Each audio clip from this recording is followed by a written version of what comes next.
আপনি বিশ্ববিদ্যালয়ে ভর্তি হয়েছেন যখন থেকে বা তার থেকে যে গুম হয় খুন হয় স্ট্যাটাসের জন্য আবরারকে পিটিএ মেরে ফেললো তারা, এই ঘটনার জন্য আমরা 21 জন, আবরারও একজন মেধাবী, যারা পিটিএ মারলো তারাও আমাদের মেধাবী ছাত্র। এই যে বিষয়গুলো, এগুলোকে আপনি বিশ্ববিদ্যালয়ে আপনারা কিভাবে দেখতেন? আপনি বিশ্ববিদ্যালয়ে যখন ফার্স্ট ইয়ারে ভর্তি হন তখন কি এইগুলোকে নিয়ে ভাবতেন? মানে জিনিসটা এরকম যে আপনি খুব প্ল্যান করে আসছেন যে আপনি সরকার ফেলাই দিবেন?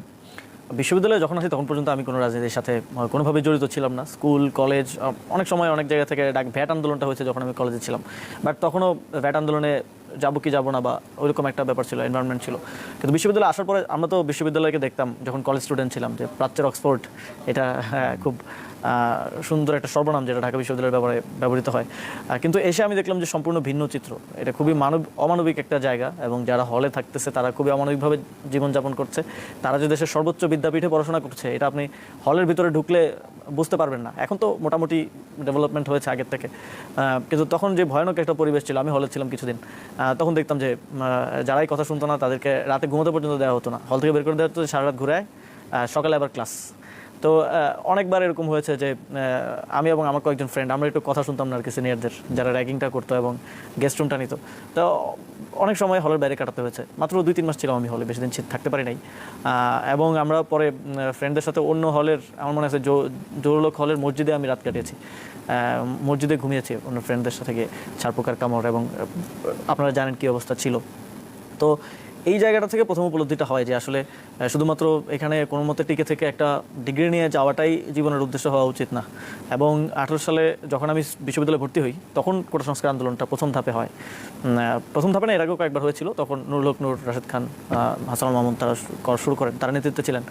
তখন আমি কোটা সংস্কার আন্দোলনে অংশগ্রহণ করি, এবং সেখান থেকেই এই স্টুডেন্ট অ্যাক্টিভিজম, পলিটিক্যাল অ্যাক্টিভিজমের মধ্যে রাজনীতি সচেতন হয়ে ওঠার জার্নিটা, নন পার্টিজান পলিটিক্যাল অ্যাক্টিভিজম, হ্যাঁ সেটাতে আমি ঢুকি আর কি, প্রবেশ করি। এবং সেখানে আমাদের ক্যাম্পাসের মূল ইস্যুগুলোতে ছিল গণরুম, গেস্ট রুম, সিটের সংকট, খাবারের সংকট, শিক্ষার যেই সংকটগুলো আছে। এর বাইরেও আমরা শুধু যে স্টুডেন্ট ইস্যু অ্যাড্রেস করেছি তা না। আপনি যে গুমের কথা বললেন, আয়নাঘর যখন প্রথম এক্সপোজ হয়, আয়নাঘর নিয়ে রিপোর্টটা হয়, তারপর আয়নাঘর নিয়ে প্রথম প্রোগ্রামটা টিএসসিতে আমরা করি। অনেক থ্রেট এসেছিল, তারপর আমরা করেছি। আবরার ফাহাদকে যখন হত্যা করা হয় তখন আমরা প্রথম প্রতিবাদ মিছিলটা বের করি এবং একটা আন্দোলন গড়ে তুলি, একটা আগ্রাসনবাদ বিরোধী আন্দোলন আমরা তখন গড়ে তুলি। তো শুধু ক্যাম্পাসের ইস্যুগুলো না, ন্যাশনাল এবং ইন্টারন্যাশনাল এনআরসিসিএ যখন হয় সেটা নিয়েও আমরা প্রতিবাদ করেছি। মোদি বিরোধী আন্দোলনে আমরা রাজপথে ছিলাম পুলিশের সাথে, সেখানে আমাদের অনেক সহযোদ্ধারা আহত হয়েছে, অনেকে অ্যারেস্ট হয়েছিল। এবং আমার মোদি বিরোধী আন্দোলনে এবং পরবর্তী সময় মিলে আমার নামে 4টা মামলা ছিল, আমি জেলে ছিলাম একটা প্রায় 1.5 মাসের মতো সময়। তো এই জার্নিটা আমাদের তখন থেকে শুরু হয়েছিল। এমন না যে আন্দোলনের একটা পর্যায়ে, গণভুত্থানের একটা পর্যায়ে এসে মনে হয়েছে যে শেখ হাসিনাকে এখন সরা দিতে হবে।